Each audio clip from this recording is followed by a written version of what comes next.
Of our Lord Jesus Christ. As usual, you check your time, we're behind time, just a few 20 minutes, and hopefully you didn't get us earlier today, but we'll see what we can do before we part away. I greet you wherever you are in the name of our Lord Jesus Christ, who grants us the opportunity to see each day at each time. When you have the opportunity to see today or the next day after any other day, remember, what happened yesterday is not the same thing that is happening today. So don't hold yourself accountable for the issues that occurred yesterday, that they are almost the same thing as occurring today. Life is about copycat. What you do know how to do when somebody is doing, copy. But anytime you want to do it in the best of your colors. I greet all of you once again. Thank those of you who joined the Naked Prayer Time on my timeline yesterday.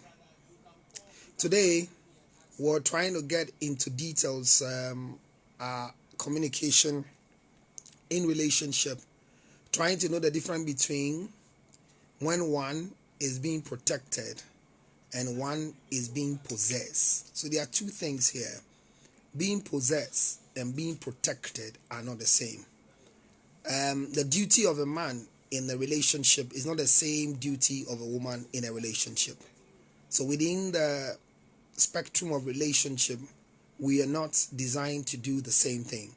The duties of a woman is not the same duty that a man does. However, once in a while, there will be cross duty that is being executed, which is there are times that we will be able to find out that a man is cooking in the absence of the wife. A man is washing in the absence of the wife. A man is cleaning in the absence of the wife. Many people keep saying that these things are not duties of men. They are general duties. They are not specific duties of women.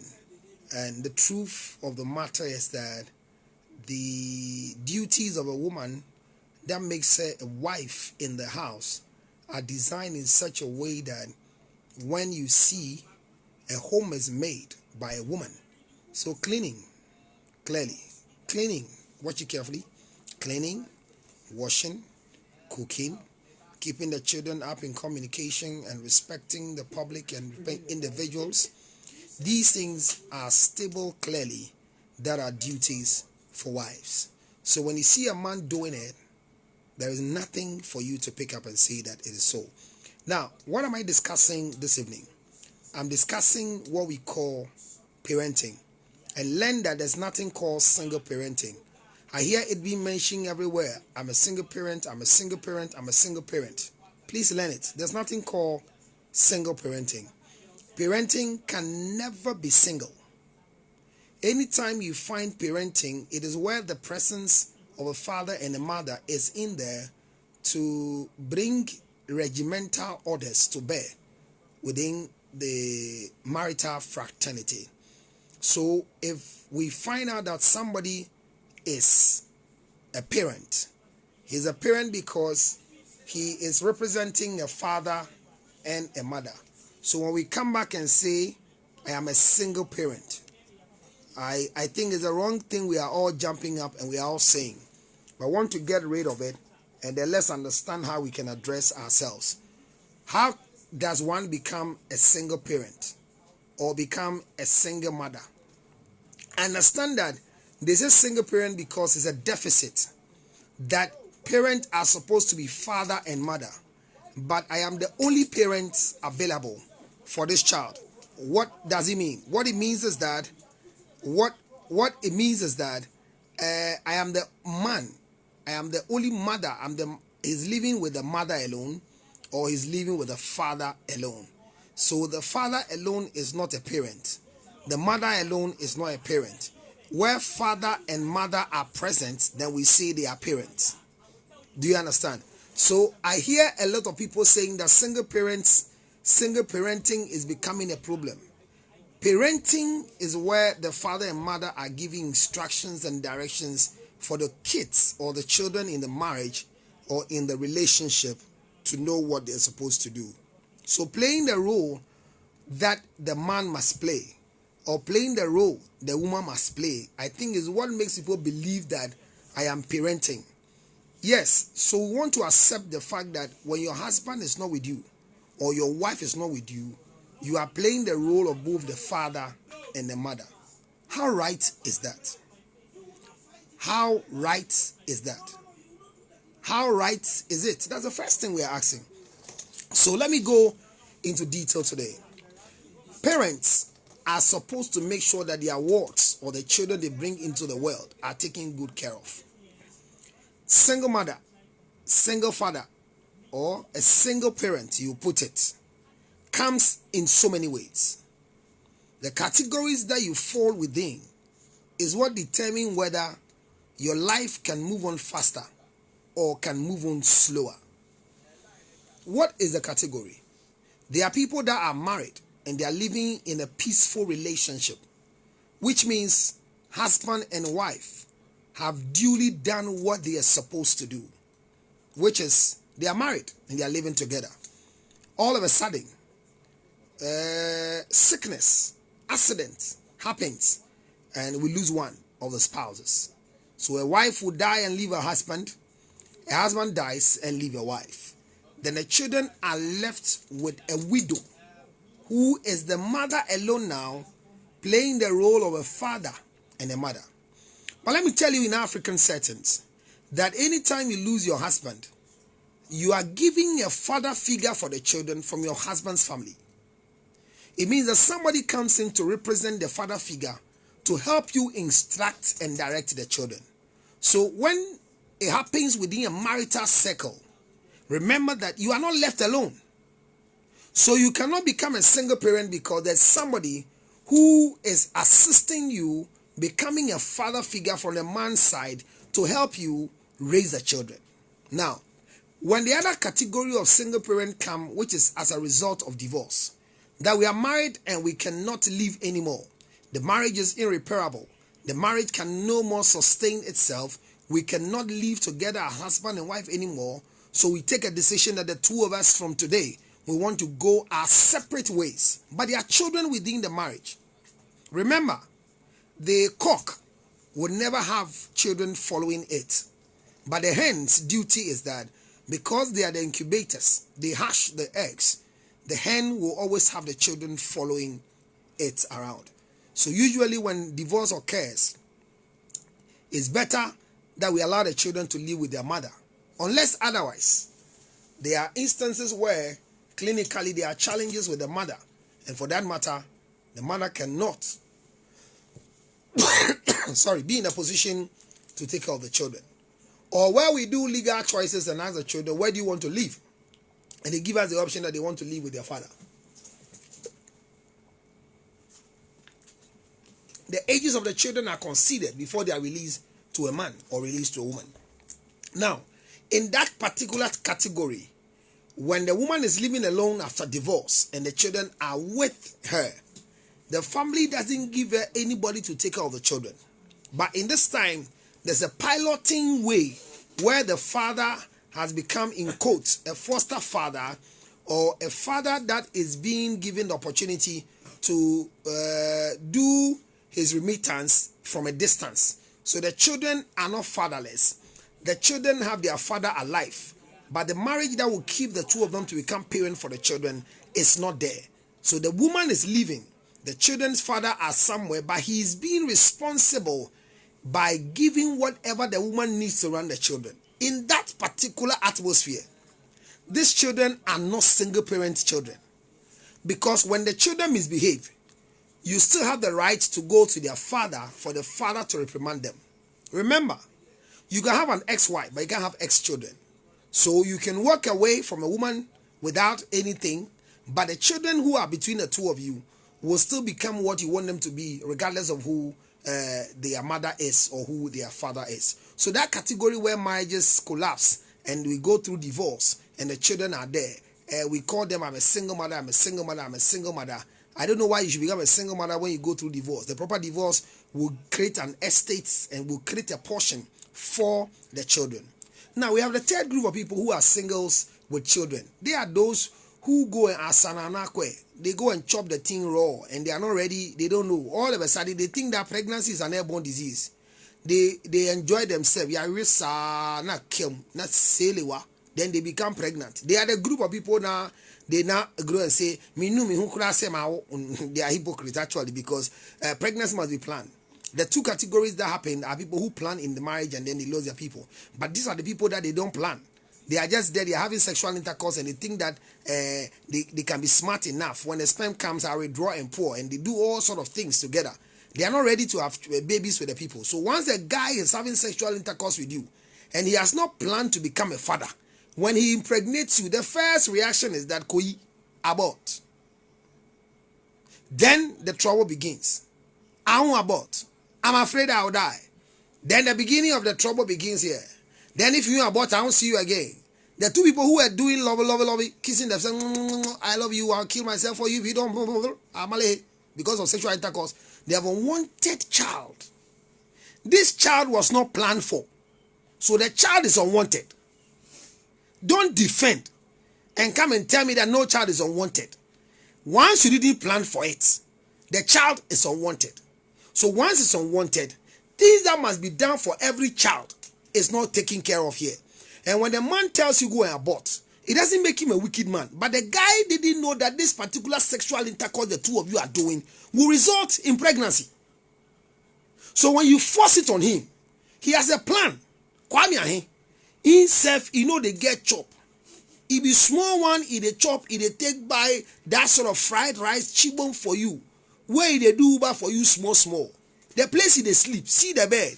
If be small bed for fucking, it's not really for sleeping. Where it takes and curtain, divide the room, make them chamber and hall. You go there with a flat screen, second hand, be brand new self. So you think say Akwana son. If they pay how much they give them. So indefinitely when they impregnate you, they will change their status, they will change their mind. It doesn't make them wicked people. We are not justifying for them. Let me tell you something about procreation. When God created the world, he was using models to model men, model women, and bring them out as men and as women. But right after the time of creation, he stopped that and he put the power of creation in the lungs of a woman. So right now, women must go through a cycle every month, and they are supposed to produce egg. If the egg meets a spermatozoa, then it becomes a human being. So God stopped creating with his hands and put the power of creation in the power of a woman's thighs. So a woman has the right now to control whether they will get pregnant or they won't get pregnant. So once in a month you can get pregnant. When you refuse your once in a month to get pregnant and you get pregnant, I don't want you to go out there and go and blame anybody who has made you pregnant. Did you know your cycle? Do you know what it means to have a cycle? Do you know what it means to have free period? So once you have unprotected sexual intercourse with a man, you will go ahead to go and carry the unwanted pregnancy around. It is not the devil, because when you are arriving and making noise, oh, hey, who, hey out there, now you don't know what to do. Okay, so that's the story you have. You are young. You were 18 years. Maybe you are 15 years. You don't know what happened. And this pregnancy issue occurred. Now the child has come. You are truly not a parent. Or you can call yourself a single parent in a way. Because instead of the two of you to come together to take care of the child, nothing happened. You are the only one carrying the burden right now. When you are pregnant, the guy didn't pay for hospital bill. Yes, it be cool.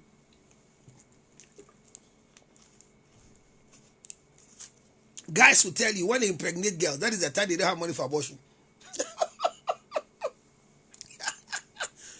When you chop finish with a lock, then your money too go lock. As if to say the pregnancy has locked your money. And they said some children, when you are trying to even abort them, they are not ready to come. Look at my character. Me, like if I try to abort him, you like, I won't come. But I don't look correct. I won't come. You go abort me, I don't go come. I'll just be coughing inside your between your legs. So you've gone through a lot of trouble. The guy didn't mind you. Some of you mentioned their name that it is Judge Lutterodt who impregnated me. He denied that he's the one. But you are the one who was lying down. So you know that it was me who was penetrating you. So everybody is not believing you because the guy says, or they share me. Yes. Let's be honest. I have certain cases where girls have just lied on guys who have not chopped them, but they say they have chopped them with pregnancy because the original guy somewhere, when they mention his name, they will finish them because the father has warned them. These are many and thousand stories of women that have gotten children out of wedlock based on this story. I pity them, even though I blame some of them for their own illicit behaviors. Now, these people have children, and the children, they don't even know who their father is, because the mother herself knows who the father is, but the father has denied. Let me encourage you. If you're watching me right now anywhere, and there's a way out there that your man who impregnated you have refused to be a father over the child you gave, over the child that you love and you carried around, and he's refusing to say that I am the father of the child, I want to encourage you to tell you that there's nothing wrong with it. If the guy is still around, can you please go and remind him that he has impregnated you?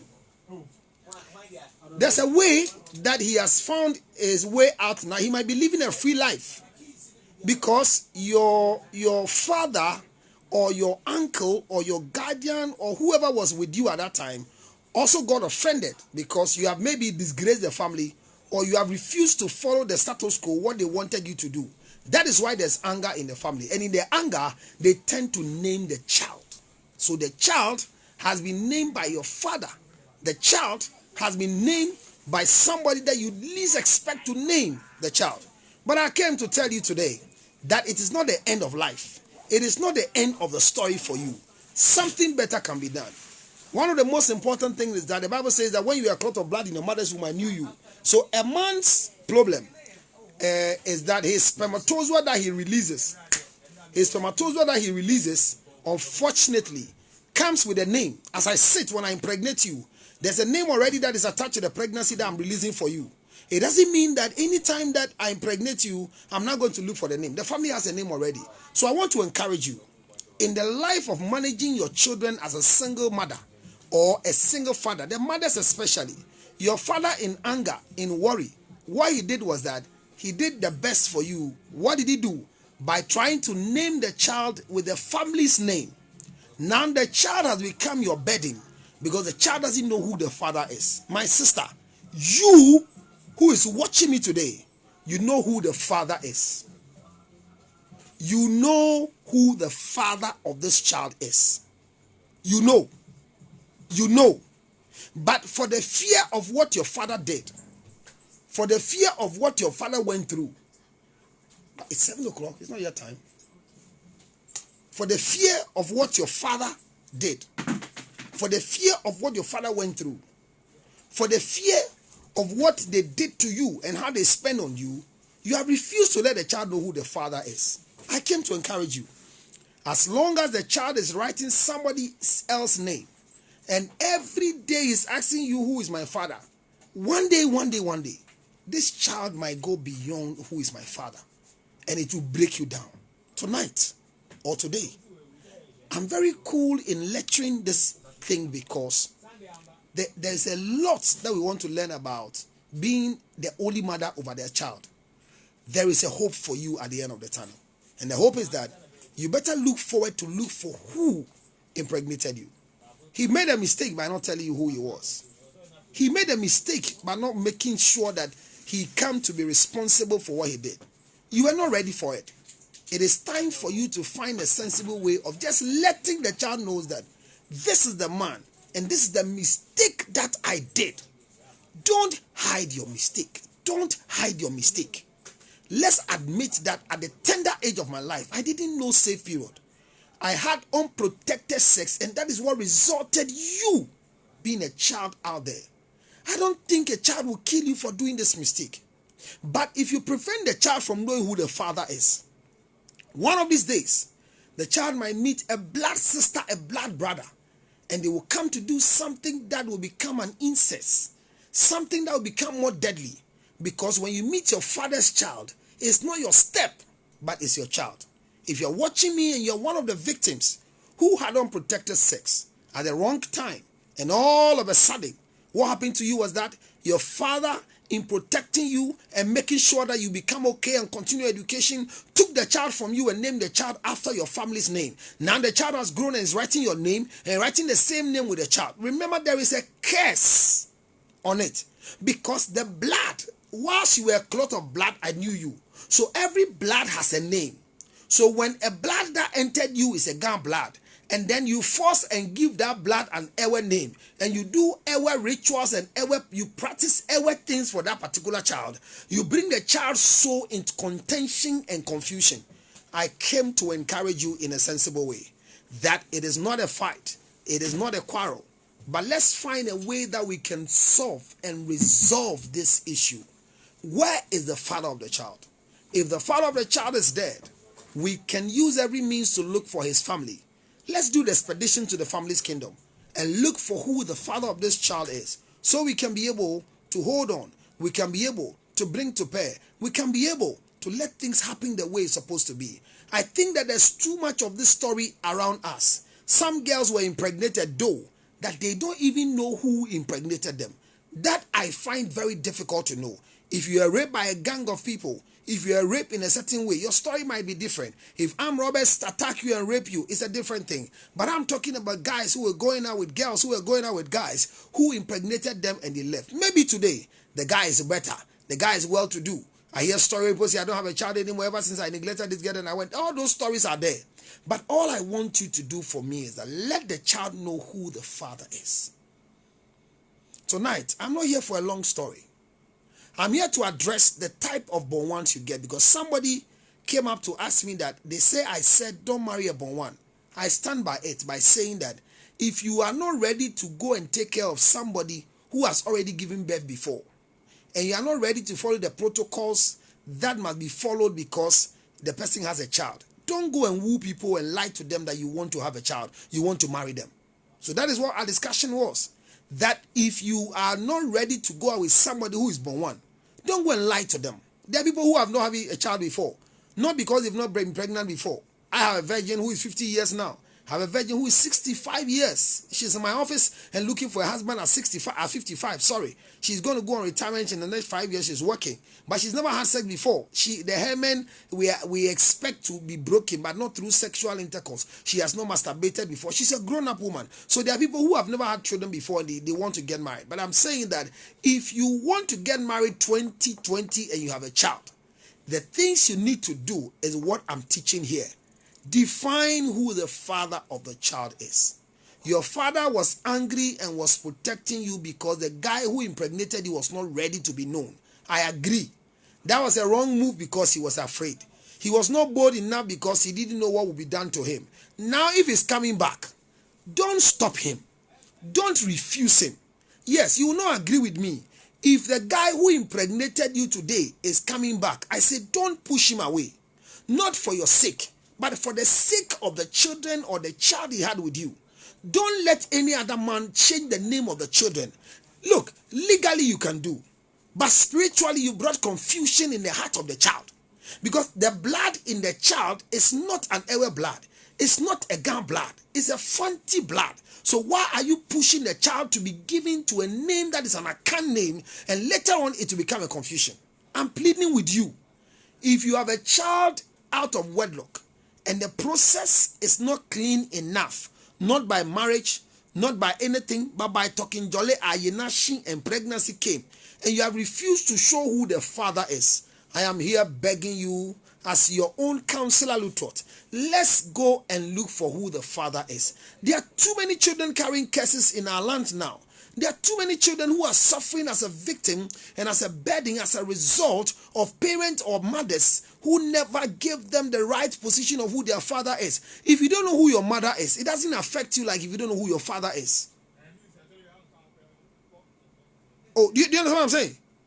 I just want you to understand that if you don't know who your father is, it's painful. If you don't know who your mother is, it doesn't affect you much, even though it's important. Because the blood in you is not mother's blood. The blood in you is not mother's blood. It's father's blood. Do you understand what I'm saying? So it's very important for you to have that sort of clarity and stick within that clarity and measures. That let the child you are moving with right now know who the father is. Don't tell me the father is dead. If the father is dead, let the family of the father be known by them, because it's very, very important and very, very essential. Do you understand what I'm talking about? Do you get it? Okay. So we are finding a solution to a problem that has been created, or we have created, or we are planning to create. Any of the situations that we have caught for ourselves, whether we plan it, whether they planned by themselves, whether it was because it was unimportant or is not really part of our plans and it came to pass. One of the secrets is that the story is that it has happened. And once it has happened, we need to solve it. How do we solve it? We solve it by looking for the roots of the case of the problem. Let's solve it, because every problem on earth is solvable. There is no problem on earth that cannot be solved. It is just that when tempest, when human beings are involved and they are using emotions and feelings to work around it, that is when we think that we can solve it. But whatever it is, let's solve it. Don't keep the child in the dark. Because the secret is that when a child one day grows up to become an intelligent person and finds out that this is who my father was, who could have been able to take care of me, but because of the temper of my mother and my grandfather, they didn't do what they are supposed to do for me, it comes back to eat you up, and the children lose respect and dignity for you. My friend, whatever mistake you have committed, which is the result of the child you are having, don't let the child be your stumbling block not to shine, but rather, let the child be your hope for the future. That when you raise this child well, he will become the best hope for you. Let the child know who the father is. You asked a question and said, what if you were raped and you don't know the gang of people who raped you? And that is why you're having this child. So you are truly saying you don't know who the father is. Fine. You went to a nightclub and you were drunk and somebody had sex with you, and before you realize you're pregnant, so you don't know who did it. Yes, those stories are little. They are small ones. Some are lies though, but we've carried their lies to where we are. But I'm saying that if you know who the father of the child is, don't hide it from the child. Don't force any child to call a man who is not the father the father. You are damping the soul of the child. And because when you are a clot of blood in your mother's womb, he knew you, the blessing of the child is in the spermatozoa. Once you are able to survive out of the million of sperms that were released, it means that you need something better to happen in your life than what is happening today. There are too many unwanted children in our world. So for that reason, the rest of you who have not done the mistake yet, who are not born once yet, who are not born twos yet, who have not gotten to a position of getting pregnant yet, then begin to know what safe period is all about. So in our next segment, when we are going to teach people what it means to have safe period, use condom is better. Condom use is not a curse. If anybody tells you that it's a sin to use condom, they are lying to you. It's not biblical. Any medium you want to use to prevent pregnancy, you have to go forward with it and pick it up and let it go. So ladies and gentlemen, I bring my lecture here today, as usual as we do, to a close. And today are for single mothers. Mothers who have deserted who the father of their children are. I'm pleading with you. Let's help you look for where they are. Any question, any contribution, any misunderstanding, you can always seek for help. It is not a shame for people to know who the father of your child is. If he tells you to shut up to the world, but let the child know who his father is. And let him write the name of his father. If it's a man, it's worse, because he carries the gene and the same blood around. I greet you wherever you are. Thank you for your support. Remember, the fan club is still on. Those of you who want to join, it's just 0277-609-644 is the number. Send your name to that WhatsApp number, and we'll be able to settle it by adding you to it. And then we'll start a training program for all of you. You want to work? We should only be able to recommend you because we know you very well, know where you're living, and know whatever you're doing for yourself. Then we can help you. If you also have a challenge like that with this issue of born one, and you want us to assist you, you want to know how to keep your safe period, you don't want to use condom, whatever, 0277-609-644. The foundation for people who are having cerebral palsy children, people you call in sober, you go and leave them at the riverside and they become snake and they go back. It's a lie. God will punish all of you for that silly thing you are doing in the name of tradition. Bring the children, let's help you take good care of them. So if you have a challenge like that, or you're asthmatic, or you have diabetes, it's the same number, 0277-609-644. Today, you've learned something about understanding the categories of single parents that we think we are having in our system and how not to become one of them. But when there's a man who is walking on his 2 feet, alive, kicking, and has impregnated you, had children with you, and said because you didn't marry him, he has refused to take care of the children. Watch me. Let's help you deal with him. Let's use every available means and bring him to that point of doing what is supposed to be right. He cannot walk there, drink water and eat, and toil as a woman and take care of the children. and let people believe that any woman who takes care of children without a man doesn't respect men. The fact is that the man is already working under curse, because the Bible says that a man who is not able to take care of his family is worse than his infidel, and worse is equally to an unbeliever. So don't be happy to leave him working there. Seek for help, legal help, physical help, any other deliberation that we can use to bring the man to book. Don't let them go free. Let's deal with them. 0277 609 644. God bless you again. Very soon by Thursday, we'll meet. Take care of yourself till I come your way again. Take care.